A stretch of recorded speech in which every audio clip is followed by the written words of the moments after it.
आज भैया एक बहुत ही इंपॉर्टेंट कंसेप्ट पढ़ाने जा रहा हूं, बड़े ध्यान से सुनना, ठीक है, और नोट भी कर लेना। और इससे क्वेश्चन आने के पूरे पूरे चांस रहते हैं। एक क्वेश्चन कहीं से भी उठ करके इस कॉन्सेप्ट में से आ जाता है, ठीक है, और वो है ब्लूम्स टैक्सोनॉमी।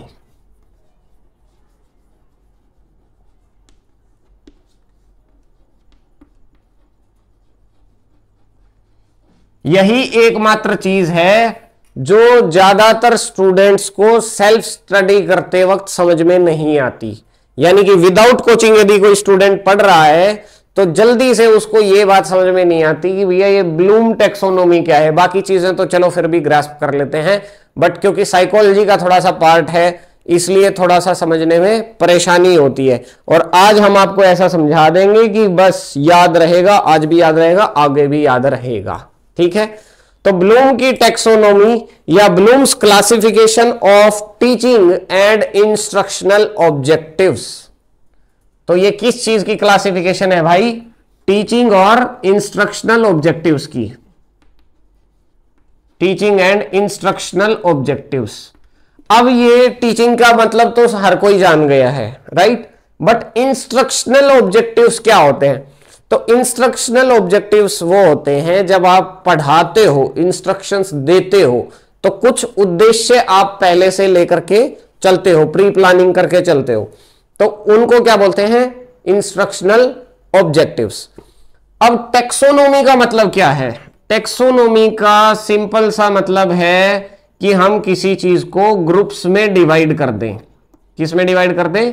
ग्रुप्स में डिवाइड कर दें। एक जैसी चीजों को एक ग्रुप में डाल दिया, एक दूसरे प्रकृति की चीजों को दूसरे में डाल दिया, ठीक है। तो ग्रुप्स में डिवाइड कर देना है, सिंपली कहने का मतलब क्लासिफिकेशन, ठीक है। तो क्लासिफिकेशन के लिए ही एक अलग शब्द यहां पे यूज हो रहा है जिसको कह रहे हैं टैक्सोनॉमी। ओके, तो आज हम पढ़ रहे हैं ब्लूम्स टैक्सोनॉमी। ब्लूम ने भैया कौन कौन सी टैक्सोनॉमी में क्या क्या डोमेन बताए, क्या क्या अलग चीजें बताई। तो इन्होंने 3 डोमेन बताए भाई। सबसे पहला बताया कॉग्निटिव डोमेन। कौन सा डोमेन बताया? कॉग्निटिव डोमेन सबसे पहले बताया। उसके बाद इन्होंने बताया second domain affective domain, affective. और तीसरा डोमेन जो इन्होंने बताया वो है psychomotor, psychomotor domain. Cognitive domain, affective domain, psychomotor domain. और अब फिर हम इन तीनों को गहराई से समझेंगे। नोट हो गया? चलिए अब एक एक करके इनको समझने का प्रयास करते हैं। तो भाई सबसे पहला है कॉग्निटिव डोमेन।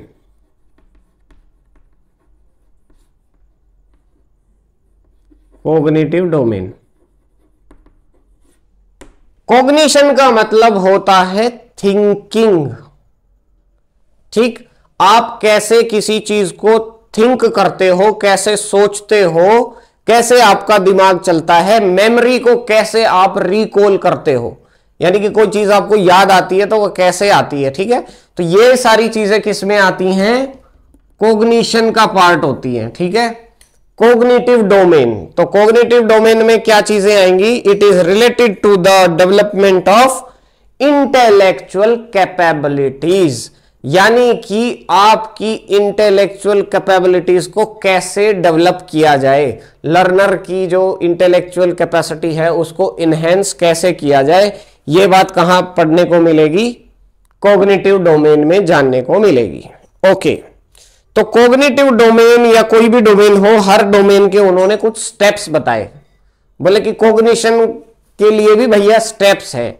जैसे आदमी अपनी इंटेलेक्चुअल कैपेबिलिटीज को इनहेंस करेगा।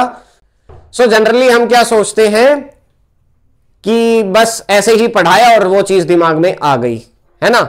लेकिन साइकोलॉजी के हिसाब से वो चीज दिमाग में सेट होते होते उसके कुछ स्टेप्स होते हैं, राइट। तो उन्हीं स्टेप्स को हम डीपली आज पढ़ते हैं कि ये कौन कौन से स्टेप्स की बात करता है। तो सबसे पहला स्टेप जो है वो इसमें है नॉलेज। नॉलेज, तो नॉलेज का सिंपल सा मतलब है रिकॉल करना। मेमोरी में जो चीज ऑलरेडी फिट है, आपने कभी कोई डेट सुनी थी, कोई बात सुनी थी, कोई कॉन्सेप्ट सुना था, या टीचर का पढ़ाया हुआ जो भी है, मान लो 10 दिन पहले पढ़ाया था, आज आप उसको वापस रिकॉल कर पा रहे हो कि नहीं, दैट इज नॉलेज। तो सबसे पहला काम क्या है भाई, जो पहले से एग्जिस्टिंग नॉलेज या ज्ञान आपके माइंड में है उसको रिकॉल करना। ठीक, तो ये हो गया नॉलेज। अब नॉलेज आ गई, नॉलेज आने का मतलब ज्ञान हो गया कि हाँ ये चीज है, ओके। उसके बाद में सेकंड चीज आती है कॉम्प्रीहेंशन। कॉम्प्रीहेंशन का मतलब है कि बच्चे के दिमाग में कोई चीज आई, अब उसको उसका मीनिंग आना चाहिए। ठीक, कोई बात दिमाग में आ गई, आने के बाद उसका मीनिंग पता होना चाहिए, दैट इज कॉम्प्रीहेंशन। इसीलिए आपको एग्जाम में भी एक सेक्शन अलग से आता है, 5 क्वेश्चन फ्री फंड के मिलते हैं, क्या आता है, कॉम्प्रीहेंशन आता है। ठीक, तो कॉम्प्रीहेंशन क्या, वहां पे ऑब्जेक्टिव क्या है, मतलब क्या है, सिंपली वो देखना चाहता है कि आपको ये पूरा पैराग्राफ समझ में आया कि नहीं, इस पैराग्राफ का मोटिव क्या है वो समझ में आया कि नहीं। Next is application. भाई नॉलेज ले लिया आपने, अब नॉलेज लेके उसका मतलब भी समझ लिया, अब मतलब समझने के बाद उसको अप्लाई कहीं करोगे कि नहीं करोगे, समझ गए। तो दैट इज एप्लीकेशन फेज, जब आप नॉलेज को ग्रहण करके उसका मीनिंग समझ के उसको अप्लाई करते हो जनरल लाइफ में।